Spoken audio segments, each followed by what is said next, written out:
वसुली म्हणजे काय? एखादा व्यक्ती हप्ता भरत नाही म्हणजे वसुली नाही. वसुलीची खरी सुरुवात हे त्या कर्जदाराने आपल्याकडनं कर्ज घेतल्यानंतर पहिल्या हप्त्यापासून होते. किती आपल्याला काय वाटतं, जे थकीत कर्ज आहे ते वसूल करणं म्हणजे वसुली. एकदम रॉंग. थकीत कर्जाला थकीत होऊ देणं ही वसुली मधली सगळ्यात मोठी चूक आहे. मानता येस और नो? आणि कोणत्याही कर्जदाराला, कोणत्याही सभासदाला स्वतःला थकीत कर्जदार होण्याची इच्छा कधीच नसते. कोणालाच वाटत नाही की माझं कर्ज थकीत जावं, पण काहीतरी परिस्थिती अशी निर्माण होते किंवा त्याच्याकडनं चूक होते किंवा जास्त करून कोणाकडनं आपल्याकडनं चूक होते म्हणून तो एक थकीत कर्जदार बनतो.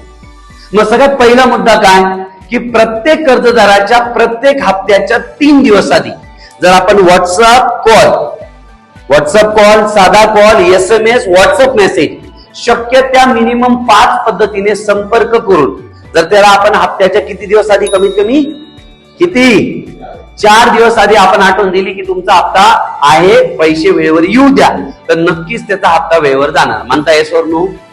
90% लोक असे बी राहतात ज्यांना हप्ता चुकवायचा नसतो पण त्यांचा ECS असतो का ECS, आणि त्या ECSच्या नादात त्या दिवशी पैसे नसतात, दुसऱ्या अकाउंटला लाख रुपये बी असतात. मग दुसरं इमॅजिन करा तर आपल्याकडे देव ना करो पण इथं भूकंप आला, आपण हादरून जाऊ. मानता येस और नो?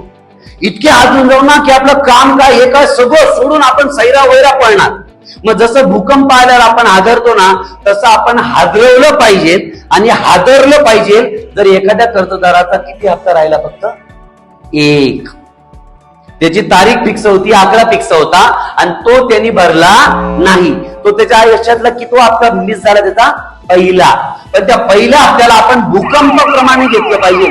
सर कस काय हप्ता राहिला, सर काय झालं, आपण मी मनावर घेतलं, त्याच्या मागे लागलं आणि त्याला म्हणा सर आम्हाला काहीच माहिती, तुम्हाला आत्ताच्या आत्ता ते बाकी असलेले पैसे द्यावे लागतील.